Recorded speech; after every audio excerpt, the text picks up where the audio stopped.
Doctor in the long-running Doctor Who series has been announced. Jodie Whittaker will be taking on the role as the first female Doctor, and there she is. Well, let's speak to the General Secretary of the Doctor Who Appreciation Society, Alan Lear. Very good morning to you, Alan. So what's your take on this? Are you pleased?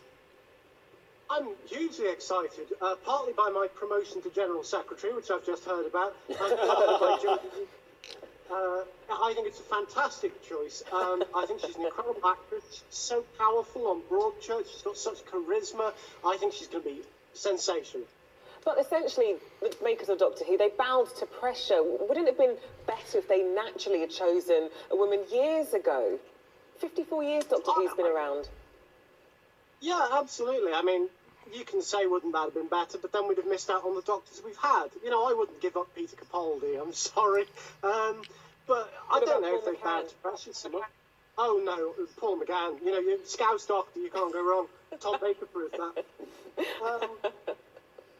I don't know if they have bowed to pressure, because they've had the Master regenerate into Missy. They've mentioned it back when Matt Smith was the Doctor, when Neil Gaiman was writing for them. It's been on the cards for a while. They've been building it up. So I don't think it's a sudden decision. OK, and what about then, as you mentioned, Jodie Whittaker? Is she the right choice? Because you did say she did have a strong performance in Broadchurch, but it was very different. When you think of the Doctor, you think of somebody eccentric, someone over the top. Do you think she has it in her to create her own Doctor? Well, as you say, it is a very different part in Broadchurch, but luckily for us, she's an actress, so hopefully that should work out. But I think she looks unique. She looks very much like herself, which is always vital. Yeah, I think she's going to be really good.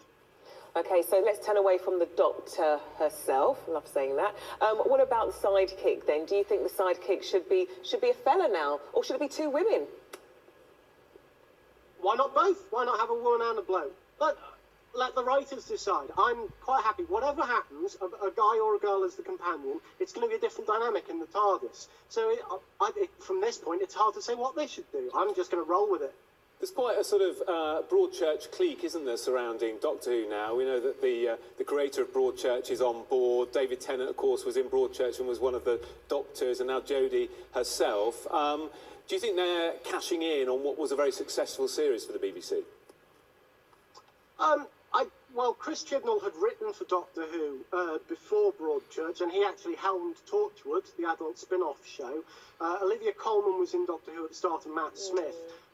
So I think Broadchurch has kind of come along side by side with Doctor Who, in all honesty, with Chris Chibnall's involvement in it. I mean, certainly having worked with Jodie on that and seen what she's capable of, I'm sure that's influenced Chris Chibnall's decision to cast her. But I don't think it's necessarily the case that there's a Broadchurch mafia taking over the BBC. OK, all right. Well, he's off. He's out of here. I'm done. Drop Mike. Drop Mike. I'm out. Alan, thank you very much indeed. We'll perhaps come back to you after Christmas when she is revealed in that first episode. And there he is. Appreciation Society. He appreciated Doctor Who, all right, didn't he?